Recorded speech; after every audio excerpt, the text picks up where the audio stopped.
I came from a chaotic Mhm. place. Or, Wow. Wow, now you're chaotic. Okay.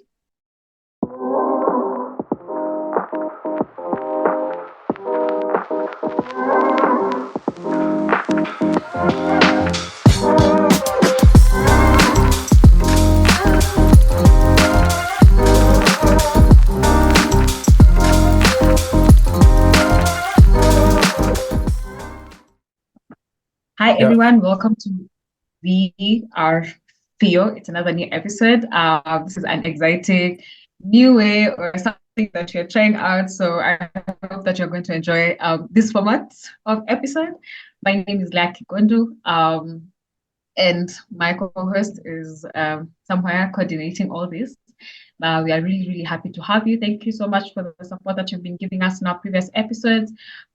Make sure that you follow us on we underscore r underscore Fio and hit the subscription button on YouTube and the notification bell so that every time we release such about to be amazing episodes, you get notified. So thank you so much. We can jump into it. Today we have a guest. He has been here before, right? yeah, We have a discussion with him.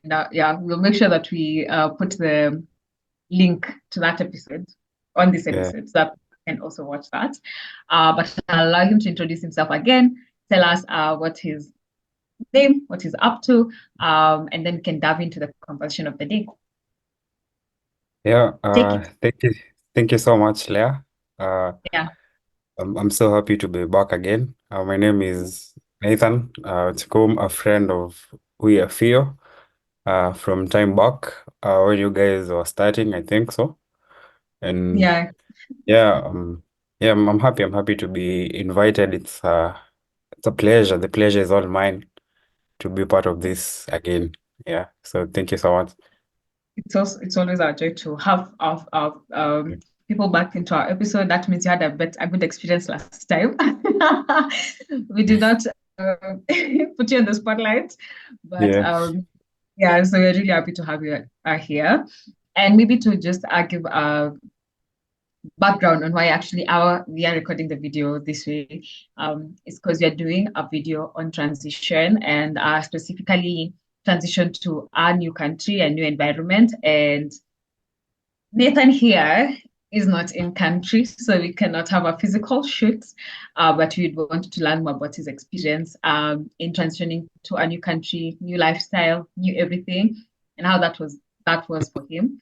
So I'm hoping that for those people who are thinking of moving to other countries or the opportunity has already presented itself, or even just I think transitioning to a new area and a new environment, and you don't know how to acclimate to it.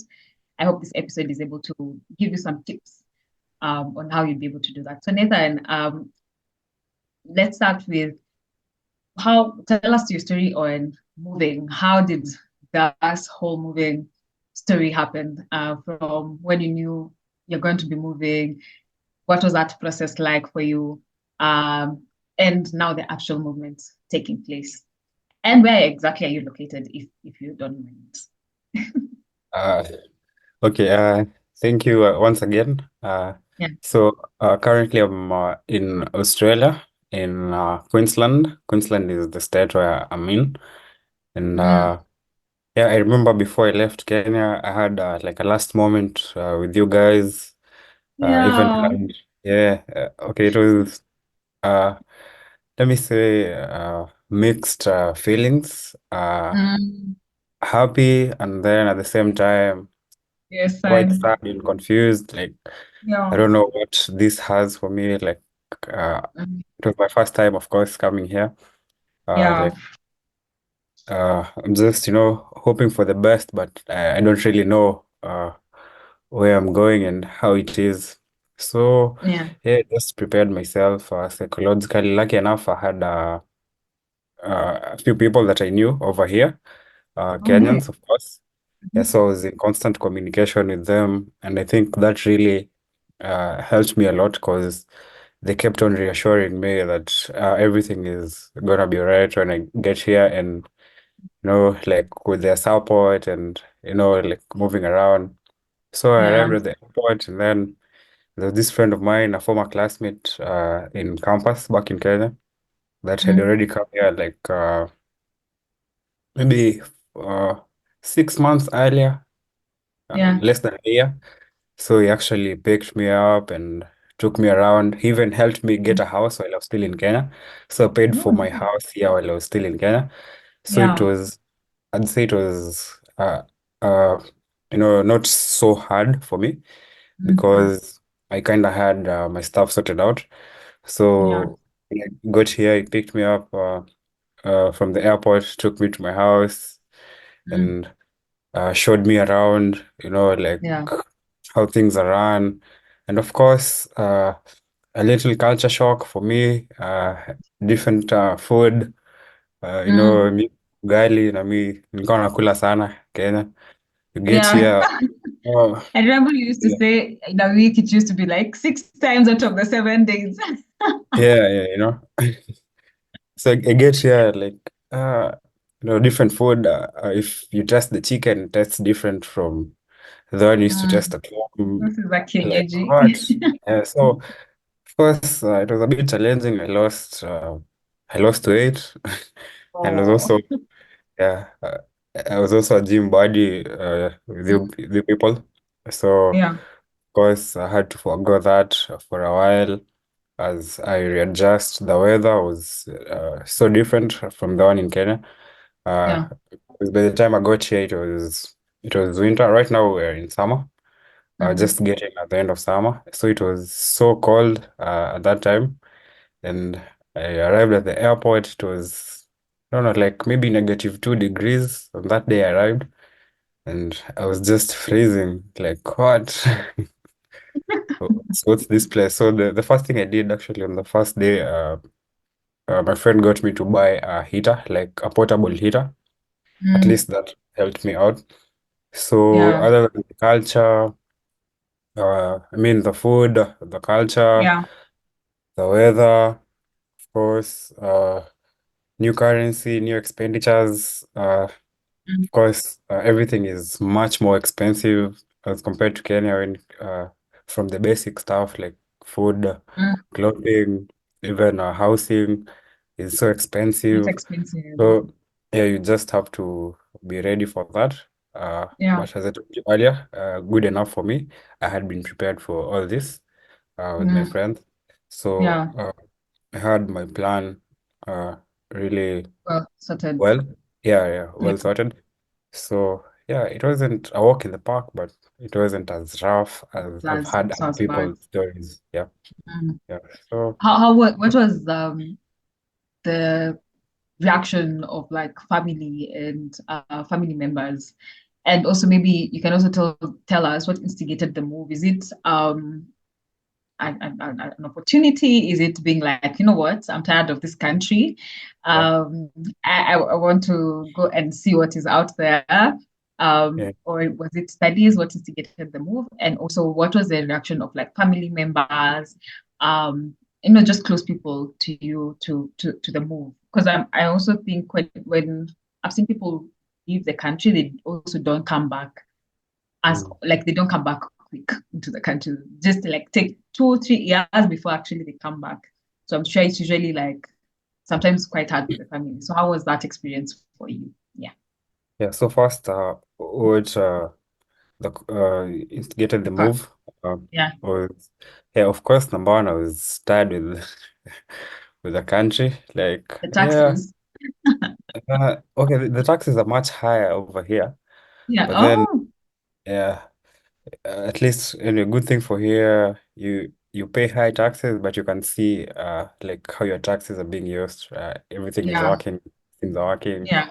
Anyway, back to the question. So what instigated the move was first, I wanted to change environment because I was Mm, doing stuff in Kenya, but I had a few friends in different countries, uh, some over here, as I mentioned, and some in Europe. So, yeah. like very close friends of mine. And while talking to them, uh, the grass seemed to be greener Yeah. this other side. Like us doing the same thing for them here and me back at home, it seemed Yeah. much better here. So I was working really hard to find myself here as well, and Hmm. just try and see how it is like, just trying out something new, just diving in the water and swimming to see what if I can catch some fish as well.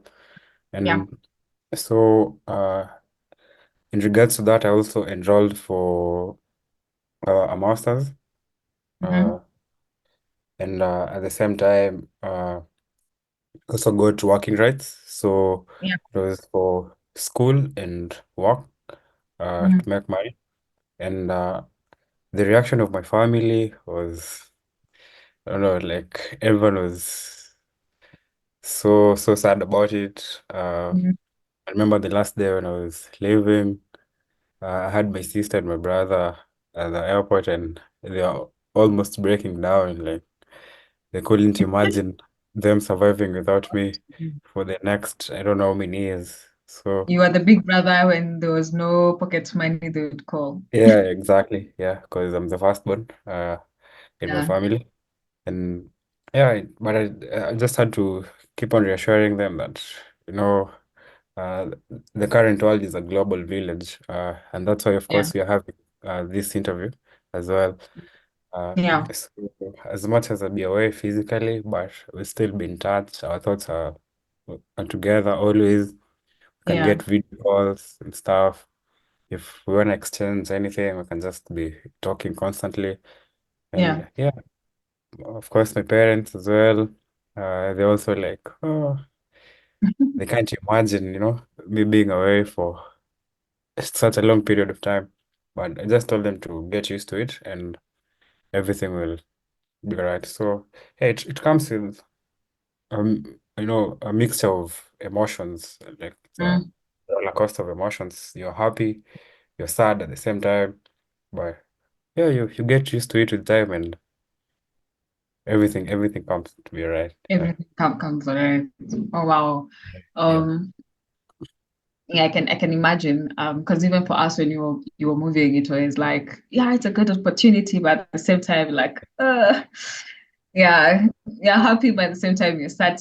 It's a mix of emotions, and we always say that things are not um black and white, So there's Yeah. really always like a gray area to it, and that's where like the balance is. So I Mm. can imagine that was not easy for any party, yeah, despite it being greener, better opportunities that you got. Was it difficult to actually get opportunities there for work? Because I know some people Mm. when they move, I think the word is usually will I get an opportunity or how different is it? Did you get an opportunity before you leave? How can someone be able to do that so that by the time they're moving, they're not coming to struggle to look for opportunity, but they already have or identified an opportunity that they can just jump into. Yeah, it's yes, it's true there are a lot of opportunities as compared to back home, but then the biggest problem is getting the rights to be here, like to get the visa. Yeah. So what you have to do, you just like know what you want. If you want to work, if you want to study, maybe, or if you have family that you want to visit them. So that's the first step, like knowing what you want, and then knowing the procedure towards that, what you need to do to, like what's the process of doing that? How do you get the working rights? How do you get the, student visa? Like, what are the cost implications of it? And once you have your research well done and you are sure of what you're coming to do, Yeah, then you can get the wheels rolling. So that's way better than just coming out and trying to find out what to do when you get here, because it can really get tough when you're in a yeah, new place. And like back home, if things aren't working, you always have people around you. But for yeah, here, it's just you and yourself, and mm, to work for it. And uh, yeah. it's so hard if you don't have a plan. It will be so hard. Yeah. How long did it take for you? like to implement your plan, from getting the visa and the two visas, the student and with the work permit, and just the whole planning, implementing until like now you landed in Australia. Now things are good. Now you can travel. What was that time period like? Well, because mine was much more an impromptu. I was to go Mm. to another country. You were to go So to? Sorry. I was to go to another country. Oh, okay. Yeah, but that was purely for work. But Mm, then it was taking too long because of I think that time it was we had the Ukraine and Russia war, so it was taking much longer than expected. I lost my patience and had to find a plan B because I already told you I wanted to really live and yeah, try out a new thing, yeah. yeah. So um, when that seemed to have hit, the like a dead end, Hmm. I started working on this plan, and it took me about 3 to 4 months Mm, to get everything, yeah, in order. So yeah, it will take you, let me say, between 3 to 6 months to get yeah, everything in order. Yeah, yeah. process all the documents and stuff. Yeah, yeah, So, so in this 3 to 4 months, like that's also the same time you got a new job there and all that. yeah, yeah, yeah. Oh, nice. Okay. Yeah, Okay. yeah. What is like? What are some of the things from a financial perspective? How would you advise someone to prepare? Is it too expensive? Because 3 to 4 months can also be tentative depending with how your pocket looks like, right?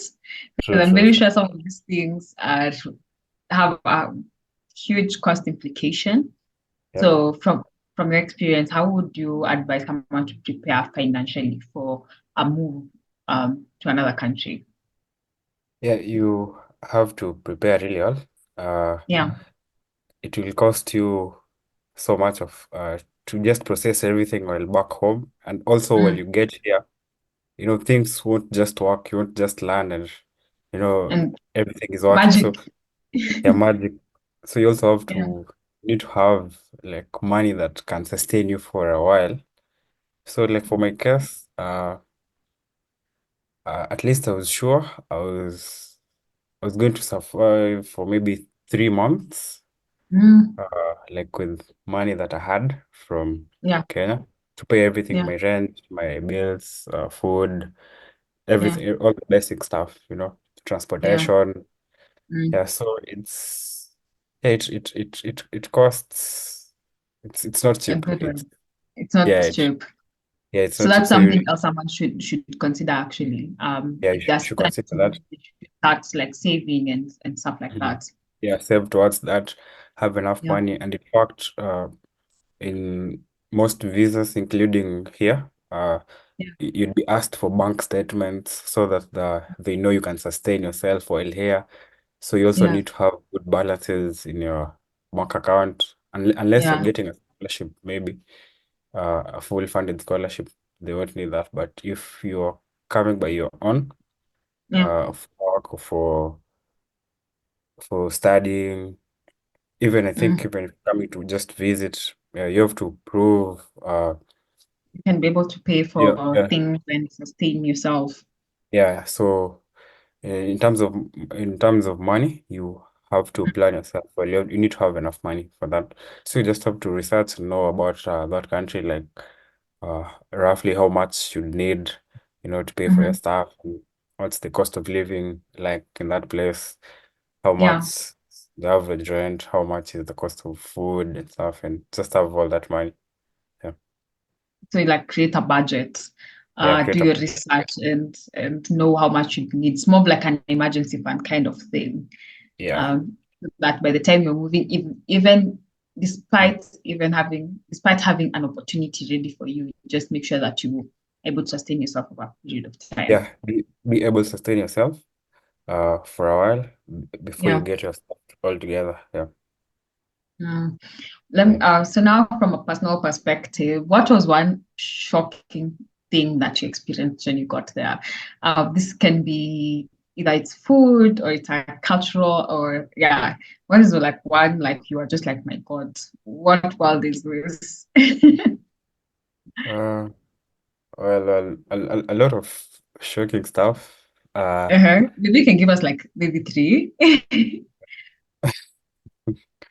Let me try and filter them and see which can be Wow. I think that bad. Did not, that not, trick? not that, not that bad. Anyway, the first thing was, which is a good thing, was how Mhm. honest people are. Like, Mm, the first day I'm going for shopping, uh, I arrived on a Friday. My friend took me for shopping on a Saturday. yeah, So we get into like the supermarket, uh, like a shopping center. So mostly here, in a shopping center, you'd find everything like it's like a mall, what you call malls in Kenya. So they call them shopping centers. A mall yeah, is something very big. Yeah. Like just a normal mall in Kenya is a shopping center. Yeah. Like yeah. you'd buy groceries there. If you were to buy clothes, maybe just everything. Everything So that you need.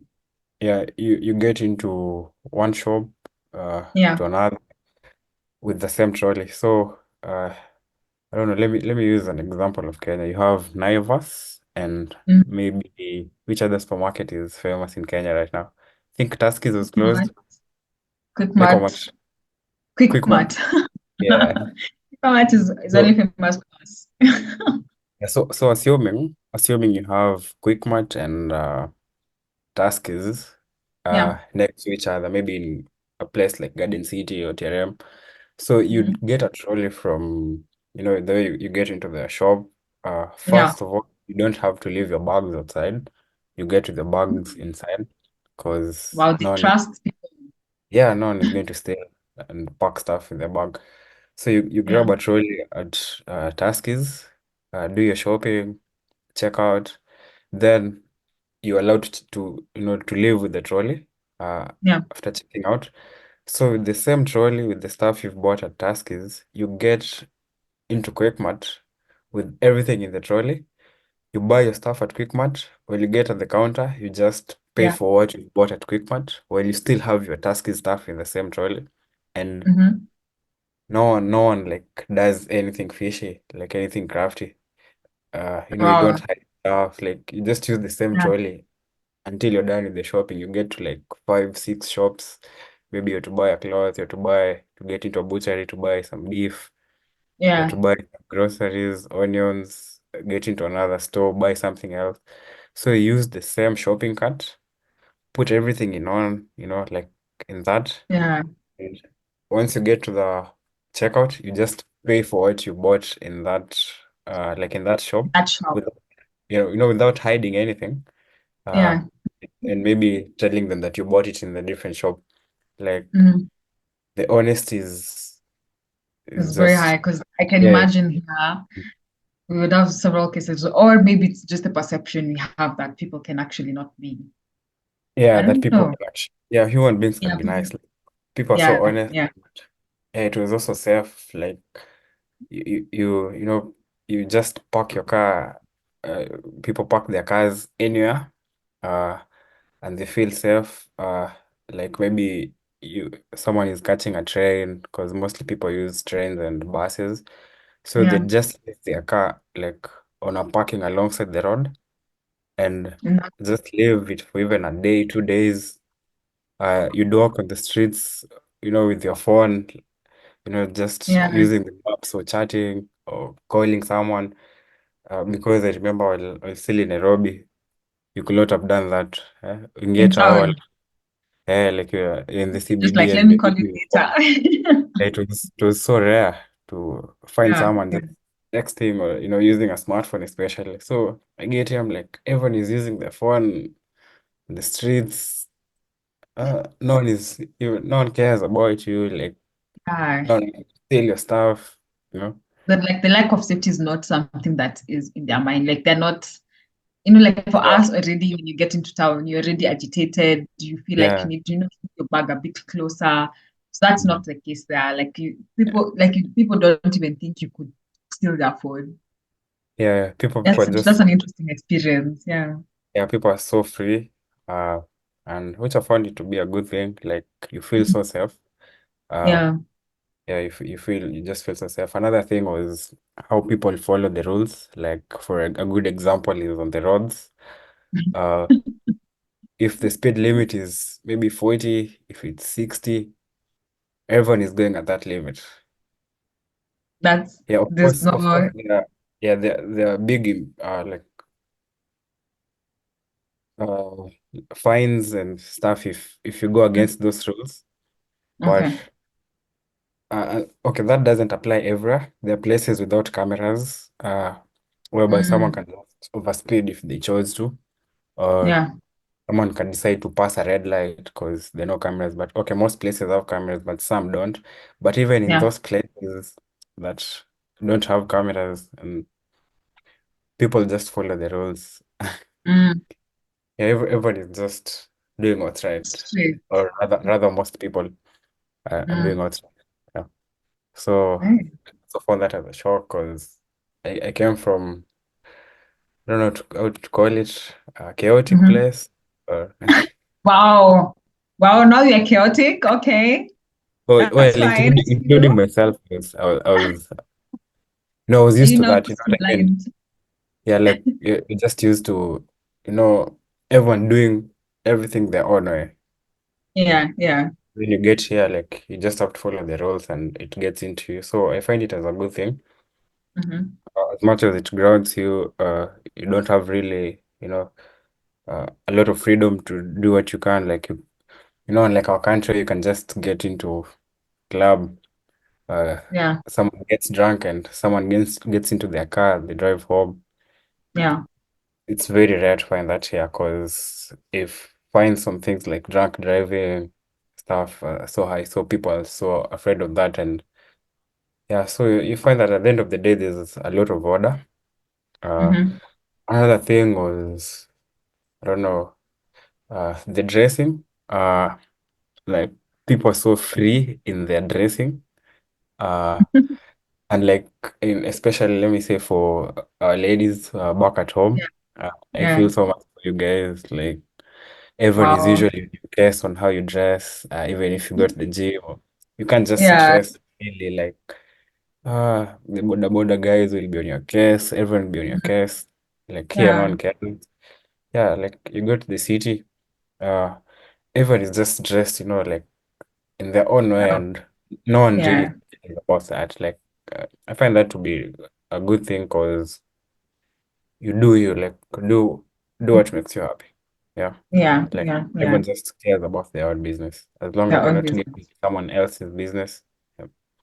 You're good Yeah, so I didn't expect that. Like rather, I wasn't well prepared for such things. for that. Yeah, yeah, yeah. So, because I see we are nearly running out of time, but maybe just one last question.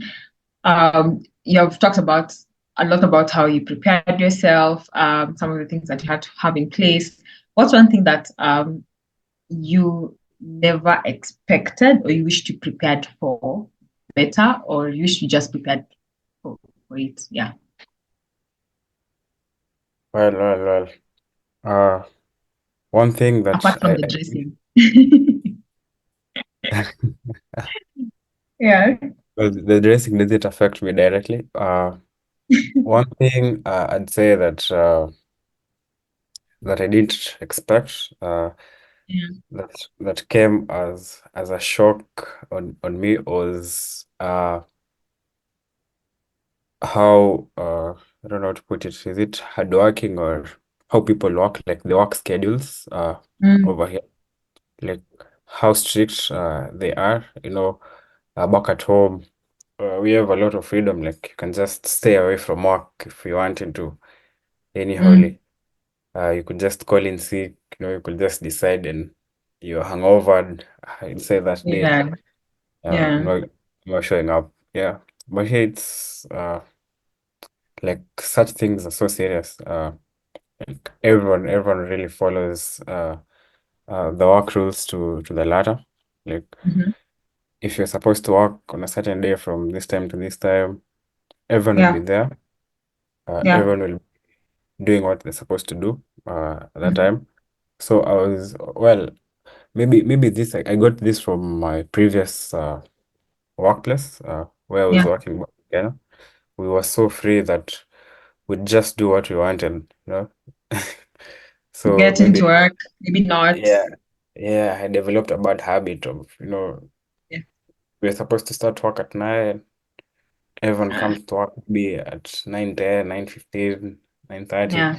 So here, like, timekeeping and you know what I mean, like, just Yeah. the work ethics. The work ethics If it's is, eight, it is eight. It's not eight or yeah, one. yeah. So generally, the work ethics are a notch higher. Yeah, Mm-hmm. yeah. So yeah, Wow. it was a bit hard for me to get used to that, but with time, yeah, Yeah. I just got used to it. Yeah. Oh, nice. I think for me, yeah, it's one of the things I've actually moving countries. That's one of the things I've been contemplating. Yeah. I can imagine how readjusting would be. Like even moving houses is really just a whole readjustment. So I can Mm-hmm. imagine how that experience of moving to another country would have been. Yeah. But thank you so much for sharing your experience with us. I feel like we have not covered, like I think I've only covered like 3, 4 questions from what I Yeah. had. So I'm hoping that we can have this conversation like a part 2 of it, and we can get Yeah. into a bit of more details. True. But True. I think from today's episode, people can really learn a lot about how best to prepare, Mm-hmm. and how what they need to have in place, before making that move. Maybe next time we can move to what that process now looks like now when you're already in country. So Mm-hmm. yeah, thank you so much. Yes, I really appreciate. Any last words? Yeah, so any last words? It's not just purely heaven. Maybe I've just talked about the Mhm. good stuff. There are a lot of negative things, a lot of bad stuff, of course. We should get into that And next time. Yeah. yeah, and that's normal for any other place. So Mm. uh, a parting shot, just be prepared for the good and the bad. Uh, Yeah. But all in all, do your research well. If you Yeah. have people, uh, especially Kenyans or your close friends, where you Yeah. wanna move, talk to them, let them tell you how it is on the ground, because there are a Yeah. lot of myths and misconceptions, from people who aren't here. So if you Yeah. get to it firsthand from someone that's already It's already here, there. yeah, it will be much better for you. So just do your Yeah. planning well and budgeting and stuff and yeah, Everything, everything. yeah. I like Yeah, that. I like the fact that you've yeah, mentioned that it's not old roads. I think people think moving to a different country, and mostly, like Australia or the US or Canada or other European countries, that life is just smooth. Because now you're out of taxes. so you're Our getting into heavier taxes, taxes, heavier taxes. even taking into heavier So taxes. you'd rather Yeah. even remain at home if you think you're being taxed higher, then you'll be in for a road shock. Like life Yeah. is so expensive and yeah, everything Wow. costs money. Everything, Mine, literally everything. everything. Yeah, everything. Wow. Like even the things you'd have done freely back at home, you can't just do them freely Can't here. just Like do them you have to, freely. you have There's to a cost pay for, attached to it. yeah, you have to pay for literally everything. Mm. Oh, Mm. wow. So thank you so much. I hope this episode has been helpful to you, our audience, that you have been able to get 1, 2, 3 things that you need to have in place before you actually make a move to a different country. So but make sure that you follow us on we_feel in all our social media platforms and on YouTube at we are feel. Make sure you hit the subscription button and the notification bell that you're informed Yeah, when we release a new episode. Nathan, would you want to tag any platform, tag yourself before yeah. we, before we leave? Just my personal account. That's Yeah, enough. Yeah, for that's now. enough. Yeah, yeah, Okay. We will yeah. attach it. We'll attach a link to the comments so that people can follow you. Yeah, Yes. So thank you so much. We really appreciate your time. Thank you for yeah. honoring us again with your presence in our podcast and Mm. sharing gems and sharing your personal experience. We really, really appreciate. Yeah. Thank you so much for having me in here. And Yes. yeah.